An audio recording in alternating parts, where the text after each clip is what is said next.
স্বৈরাচার থেকে মুক্তি পেয়ে ফ্যাসিবাদের কবলে, সেখান থেকে অসুস্থতায় বন্দী, অবশেষে রোগ শোক সবকিছুকে পেছনে ফেলে বেগম খালেদা জিয়া বন্দী হলেন মানুষের হৃদয়ে।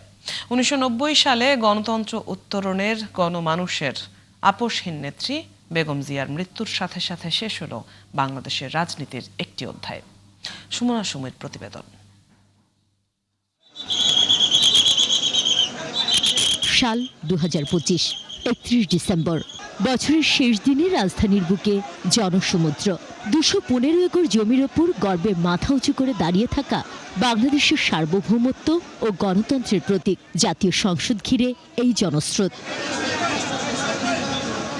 সংসদ ভবনের পশ্চিম পাশে শেষবারের জন্য এসেছেন গণতন্ত্র উত্তরণের আপোষহীন নেত্রী বেগম খালেদা জিয়া। এখানেই 1991 সালের 4 এপ্রিল পঞ্চম সংসদের নেতৃত্ব দিয়েছিলেন বাংলাদেশের প্রথম নারী প্রধানমন্ত্রী। শুভ সূচনা করেছিলেন দেশের রাজনৈতিক গণতন্ত্রের। বাংলাদেশের নেত্রীকে শেষ বিদায় জানাতে কোটি মানুষের ভিড়। খুব দুঃখ লাগতেছে, খুব ভয়ঙ্কর দুঃখ লাগতেছে। মারা গেছে দেশ নেত্রী বেগম খালেদা জিয়া, তাকে আমরা হারাইছি, 20 কোটি মানুষে হারাইছে। আমার কাছে মনে হচ্ছে দেশ গড়ার অবদানে ওনার নিশ্চয়ই অনেক ভালো অবদান ছিল। সে আমাদের একটা অভিভাবক ছিল, আজকে আমরা অভিভাবক হারিয়ে ফেলছি। উনি আপসীন নেত্রী, ওনার কোনো বিকল্প নেত্রী আর এই বাংলাদেশে ছিল না। দেশের মানুষের অধিকার রক্ষায় হারিয়েছিলেন নিজের ঘর, তারপরও তিনি ছিলেন আপোষহীন, হয়েছেন কারাবন্দির শিকার। বিএনপি চেয়ারপারসন দেশের মানুষের মনে ঠিক কতটা স্থান করে নিয়েছিলেন তার প্রমাণ পাওয়া যায় তার জানাজার চিত্র দেখলে। তিনি বাংলাদেশকে মাথা উঁচু করে বাঁচতে শিখিয়েছিলেন। বলার মতো কোনো ভাষা নাই। জানাজায় আসছি, তার না বুক ফেটে যেতেছে।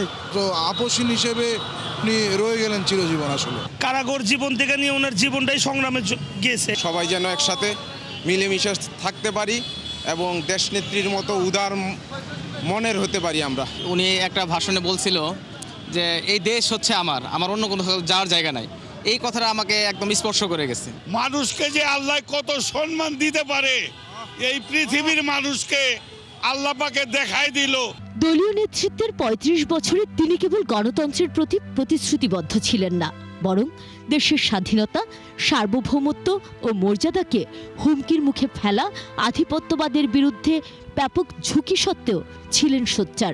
বন্দী থেকেও দিয়েছিলেন গণতন্ত্রের ডাক। নীরবতাই এক ভীষণ আন্দোলন।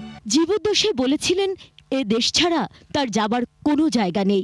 দেশের বাইরে আমার কোনো ঠিকানা নেই, এটাই হলো আমার ঠিকানা।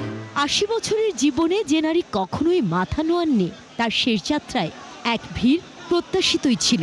যে সময়ে তাকে বেশি দরকার ছিলেন, ঠিক এই সময়ে তার চলে যাওয়া, এটা আসলে বাংলাদেশের জন্য একটা অপূরণীয় ক্ষতি। গণতন্ত্র জননী সে চলে যাওয়াতে আমরা বাংলাদেশের একজন অভিভাবক হারালাম। ওনার জানা যায় এমনটাই হওয়ার কথা, যেহেতু উনি কখনো কম্প্রোমাইজ করেননি, দেশের জন্য অলমোস্ট জীবনটাই বিলিয়ে দিয়েছেন। মানুষ নিজে সুশৃঙ্খলভাবে আসছে, মানুষ স্বতঃস্ফূর্তভাবে আসছে, হৃদয়ের টানে আসছে।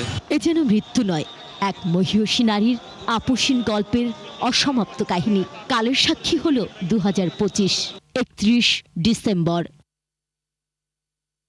সুমনা সুমি, 71, ঢাকা।